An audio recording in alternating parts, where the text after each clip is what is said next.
내 맘과 정성을 다하여서 주 너의 하나님을 사랑하라. 내 몸을 아끼고 사랑하듯 형제와 이웃을 사랑하라. 주께서 우리에게 명하시니 그 명령 따라서 살아가리.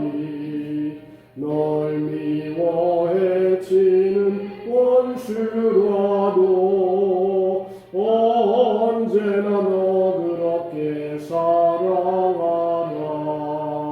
널 핍박하는 자 위에서도 진실한 마음으로 복을 빌라. 주께서 우리에게 명하시니 그 명령 따라서 살아가리. 나 항상 주님을 멀리하고 형제를 사랑하지 못하였다. 이러한 죄인을 사랑하사 주께서 몸버려 죽으셨다. 속죄의 큰 사랑 받으니 몸 바쳐 충성하리. 아멘. 오늘 기도할 제목은 여러분들 우리 고은영 사모를 위해서 기도해 주시기 바라고요. 다리가 건강하도록. 그 다음에 우간다의 형제들을 위해서 기도해 주시기 바랍니다. 우간다는 이슬람 교사인 유수프라고 하는 형제가 41세에 어느 목사님의 전도를 받고 주님을 영접했다 그럽니다.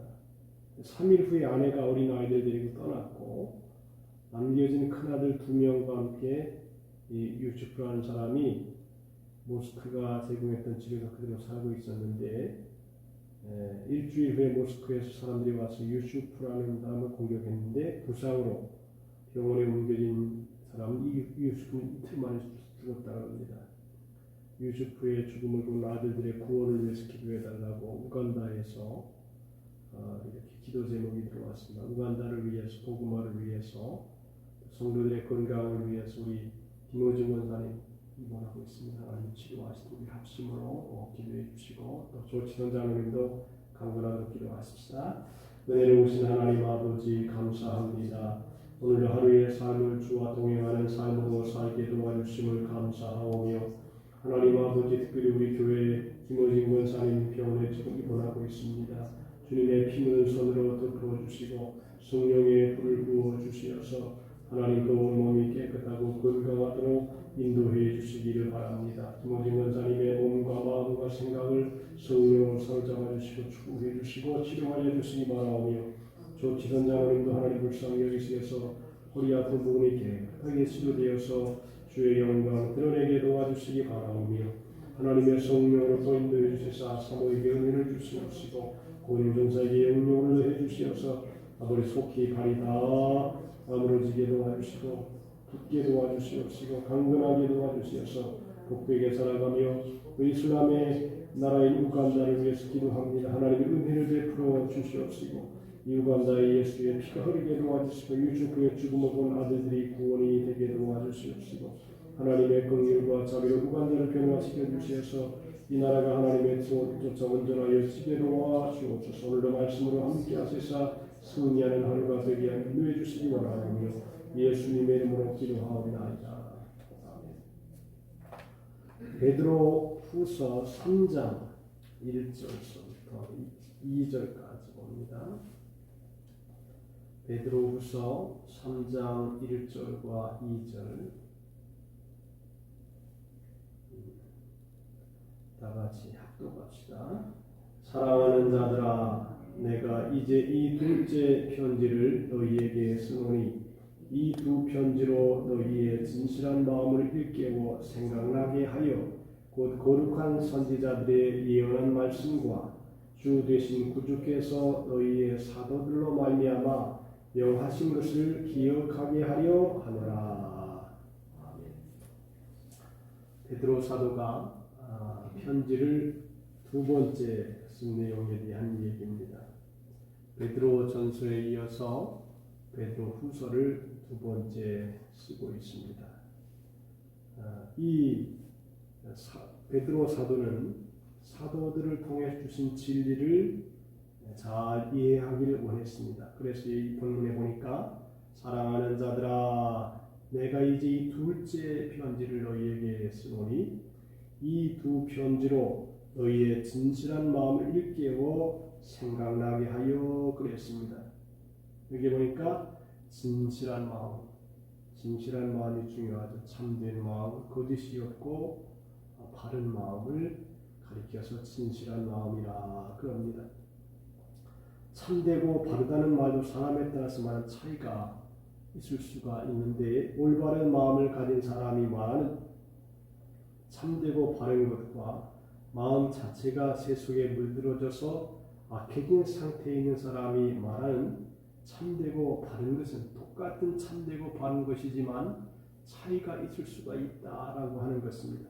그래서 헬라어에서는 이 진실한 마음에서 진실함을 조금 더 강한 의미를 부여하고 있는 이 진실의 어원은 태양빛에 드러난 섞인 것이 없는 순수한 것을 의미한다 그랬습니다.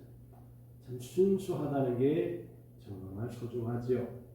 우리가 어두운 상태에 있을 때는 무엇이 진실인지 그림자도 또 형태도 구분할 수가 없습니다. 그러나 밝은 곳에 그것을 다 비추어 놓으면 비로소 무엇이 진짜인지 무엇이 가짜인지 어떤 것이 바른 것인지 틀린 것인지를 구분할 수가 있다라고 하는 것입니다. 그와 같이 우리의 마음도 죄악된 세상 가운데 살면서 서로 비추어 보는 것은 의미가 없습니다. 왜냐하면 좀 사람에 따라서 약간의 차이가 있다라고 하는 것입니다.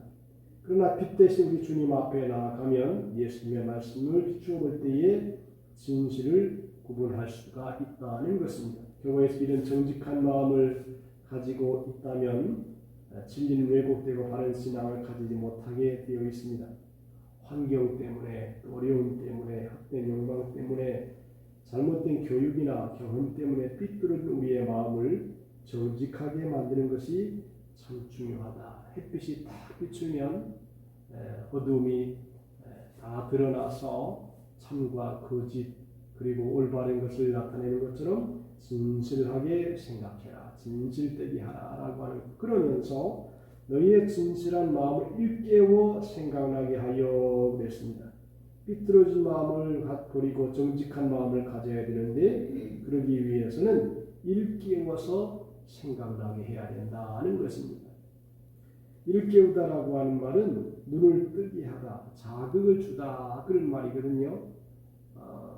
그래서 이 말은 자극을 주어서 눈을 뜨게 해서 올바른 분별력을 갖게 한다는 것입니다. 분별력이 없으면 이것이 참인지 거짓인지 좋은 것인지 나쁜 것인지 전혀 알 수가 없습니다. 그러나 일깨워서 이렇게 생각나게 하면 올바르게 분별하고 판단할 수 있다는 것입니다. 그래서 예수님이 이 땅에 오셔서 설교를 하시면서 팔복을 말씀했지요. 마음이 가난한 자가 복이 있다. 교만하지 않고 자랑하지 않고 낮은 자세로 겸손한 마음을 가질 때 참된 행복이 임하는 것이다 그랬습니다. 또 애통하는 자가 복이 있다. 나 자신을 볼 때에 정말로 보잘것없는 사람임을 깨닫고 주님 앞에 무릎을 꿇고 손을 들고 안타까운 마음으로 호소할 때에 복이 있다. 온유한 자가 또 복이 있다. 그렇게 말씀했습니다. 부드럽고 따뜻한 마음으로 이 세상을 사는 자에게 참된 복이 있다는 것입니다. 의에 줄이고 옹호하는 자가 복이 있다는 것입니다. 긍휼히 여길 줄 아는 사람이 복이 있고 마음이 청결한 자가 복이 있다 그랬습니다. 오늘 말씀과 연관을 시켜서 보면 마음이 깨끗한 사람이 하나님을 볼 수 있다는 것입니다. 마음이 사람은 자기 중심으로 말하기 때문에 자기가 더러우면 다른 사람도 더러운 것인 것도 생각될 수가 있다는 것입니다.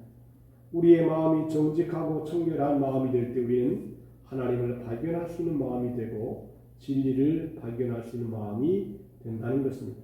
그리고 화평하게 하는 자가 복이 있다. 하나님의 아들이라 일컬음을 받을 것이라 그랬습니다. 사람들 사이에서 서로를 화평하게 하는 사람이 참 중요합니다. 서로를 화해시키고 이해하게 하고 서로를 사랑하게 만들 수 있는 사람이 이 세상에서 참으로 중요한 것입니다. 가정이나 교회나 단체에 어떤 분쟁이 일어나는 것을 보면 사실 처음에는 별것도 아닌 문제를 가지고 서로 의사소통이 안 되었거나 중간에 말을 옮기는 사람이 나쁜 말만 옮겨서 서로 오해를 하게 하는 경우가 있을 수가 있는 것입니다. 나쁜 말만 하고 자꾸 하고 옮기는 사람이 있으면 그 가정이나 교회는 늘 분쟁과 미움만 있게 됩니다. 그러나 좋은 말만 하고 좋은 말만 옮기는 사람이 있는 가정이나 교회는 화목한 교회가 또 가정이 될 수 있다는 것입니다. 우리는 오랜 세월 동안 남의 잘못을 보고 지적하는 일에 익숙해 있는 사람입니다. 그런 마음을 바꾸어서 칭찬하게 하고 좋은 이야기하게 하고 이해하고 사랑하는 마음으로 바꾸면 복된 세상이 되게 될 것이다 라고 하는 것입니다. 그러면서 기억하게 하려 하노라 그랬습니다. 이전에 거룩한 선지자들이 예언한 말씀과 주 되신 구주께서 너희의 사도들로 말미암아 명하신 것을 기억하게 하려 하노라 그랬습니다. 이 기억이라고 하는 게 참 중요하잖아요. 사람이 세상을 살다가 보면 옛날 어려웠을 때 기억하지 못하고 잘못된 생각을 하는 경우도 있을 수 있습니다. 우리의 편협되고 왜곡되어 있는 마음을 일깨워서 정직한 마음을 가지게 되면 그때에서 하나님 말씀 속에 기록된 진리를 발견하게 됩니다. 그래서 기억이 참 중요한 거예요. 좋은 기억. 사람이 행복했잖아요. 그럼 어떤 때는 대개가 생각을 좋은 생각을 할 때, 옛날에 사랑받을 때에, 축복받을 때에, 또 다른 사람으로 하여금 격려와 위로를 받을 때에 마음이 기뻐하고 즐거워할 수 있다는 것입니다. 거룩한 선지자들의 예언하는 말씀에 참뜻을 알게 된다는 것입니다. 기억하게 되면 옛날에 이렇게 말씀했지. 그래서 우리의 자녀들에게도 이렇게 평소에 마음속에 있는 복음에 대한 진리를 좀 얘기해 주는 게 필요하다고요. 왜냐하면 또 기억나게 하려고 그 좋은 기억이 나서 다시 바른 길을 걸어갈 수 있도록 하기 위해서 기억나게 하게 하는 것 참 중요한 것이다. 어머니 아버지가 평소에 행하던 말, 언행, 심사 중요한 것입니다. 그래서 사도들로 말미암아 명하신 것이 무엇인지를 알게 하려 하신다는 것입니다. 사도들이 여러 가지 하나님의 말씀을 전하기도 하고 또 선포하고 또 기적을 행하기도 한 내용들 이것들을 잘 기억해서 사도들이 무엇 때문에 그 말씀을 전했는가를 잘 마음속에 생각하면 중요하다는 것입니다. 그래서 우리가 기억이라고 하는 것도 이 머릿속에 여러 가지 장치가 있어요. 좋은 기억, 나쁜 기억, 여러 가지 기억들이 있는데 제일 중요한 것은 진리의 말씀을 바르게 기억하는 것이다. 그래서 이 성경은 다시 한번 이렇게 얘기를 하면 사랑하는 자들아 내가 이제 둘째 편지를 너희에게 쓰노니 처음 쓰는 것보다 더 간절한 마음을 가지고 두 번째 편지를 쓰는데 너희의 진실한 마음을 일깨워 생각나게 하여 진실한 마음을 이렇게 각성하게 하고 또 생각하게 해서 생각나게 한다 그랬습니다. 무엇을 생각나게 하느냐? 거룩한 선지자들이 예언한 말씀. 구약에 보면 여러 선지자들이 나타나는데 그 선지자들이 예언한 말씀과 또 구주께서 너희의 사도들로 말미암아 명하신 것을 기억하게 하려 하노라 그랬어요. 예수님이 사역을 하시면서 이 기억이라고 하는 말을 굉장히 잘 쓰셨는데 그게 무슨 말씀이냐면 예수님의 머리에 옥합을 깨뜨려서 부은 여인이 있지요. 근데 그 여인에 대한 행적을 제자들이 와서 이것을 왜 300데나리온에 팔아서 가난한 사람에게 나누어주지 허비하느냐 그랬어요. 그러니까 예수께서 하신 말씀이 가만두어라. 이 여자가 내 장례를 준비했다. 그러면서 이 여자의 행한 것을 기념하여 복음이 증거되는 곳마다 이 여자가 행한 것을 전파하게 하리라 그랬어요. 이게 참 의미가 있어요. 왜 예수님이 복음이 증거되는 곳마다 이 여자의 행한 것을 알리게 그렇게 했느냐? 그만큼 그 사건은 중요한 사건이라고 하는 것입니다. 제자들은 그저 가난한 사람을 돕는다라고 하는 그런 것에 마음을 두고 있지만 이 여자의 행하는 것은 예언적이다. 내 장례를 위해서 십자가에 죽을 것인데 장례를 위해서 내 머리에 기름을 부어서 향유옥합을 깨뜨려 부어서 내 장례를 미리 준비했다. 참 좋은 일을 했다. 그랬어요. 믿음이 없는 사람들은 이 여자가 낭비했다고 하지만 예수님이 볼 때는 장례를 잘 준비하고 그 향기가 그 가정 전체에 퍼지게 한 이 사건을 복음이 증거되는 곳마다 다 전파해서 기억하게 한다고 했습니다. 이것은 참 좋은 일이라고 하는 것이죠. 하나님의 귀한 복음, 예수님은 이 땅에 오셔서 사역을 하시는데 자신의 가장 소중하고 귀한 옥합을 깨뜨려서 예수님의 머리에 부은 이 사건은 참으로 귀하고 좋은 일이다. 기억될 만하고 생각할 만하고 또 본받아야 될 일이다. 그렇게 얘기해 준다는 것입니다. 그러므로 우리도 일평생을 살아가면서 좋은 기억은 가슴속에 담아서 늘 행복하게 다시 한번 추억하고 생각하는 것도 필요하다라고 생각이 됩니다. 오늘도 하루를 살아가면서 주님이 하신 말씀을 잘 기억하면서 생각하면서 우리 모두가 하루를 기쁘고 즐겁게 살아가는 축복의 하루가 되시기를 바랍니다. 기도합시다. 오 하나님 우리 아버지 감사합니다. 베드로 사도는 사랑하는 성도들에게 둘째 편지를 쓰면서 너희의 진실한 마음을 일깨워서 생각나게 하면서 거룩한 선지자들이 예언한 말씀과 주되신 구주께서 너희의 사도들로 말미암아 명하신 것을 기억하여 하나님의 은혜 안에 거하도록 이렇게 권면한 것을 보게 됩니다. 오늘도 하루를 살아가면서 주님의 말씀을 기억하게 하시고 주님의 뜻을 마음에 품게 하시고 진실한 마음을 일깨워서 생각나게 해서 신앙의 진보가 우리의 삶 속에 나타나는 하루가 되게 하여 주시옵소서. 그리고 이 성도들이 이제 몸이 불편한 분들이 많이 계십니다. 하나님이 한 사람 한 사람 찾아가 주시고 만져주시고 치료해 주시어서 영육간의 강건함을 얻도록 은혜를 베풀어 주시옵소서. 예수님의 이름으로 기도하옵나이다. 아멘. 하늘에 계신 우리 아버지여, 이름이 거룩히 여김을 받으시오며 나라 임하옵시며 뜻이 하늘에서 이룬 것 같이 땅에서도 이루어지이다. 오늘날 우리에게 일용할 양식을 주옵시고 우리가 우리에게 죄 지은 자를 사하여 준 것 같이 우리의 죄를 사하여 주옵시고 우리를 시험에 들게 하지 마옵시고 다만 악에서 구하옵소서. 내게 나라와 권세와 영광이 아버지께 영원히 쌓옵나이다. 아멘. 할렐루야. 우리 주일 작업 동성으로 기도하겠습니다. 주여 하나님의 은혜를 감사합니다. 오늘도 성령으로 함께해 주시옵시고 주의 영광이 나타나게 도와주시기를 바라오며 하나님을 기쁘시게 하는 우리 모두가 되게 도와주시옵소서. 성령으로 함께해 주시옵소서. 하나님의 은혜가 우리 안에 충만한 시간 되게 하여 주옵소서.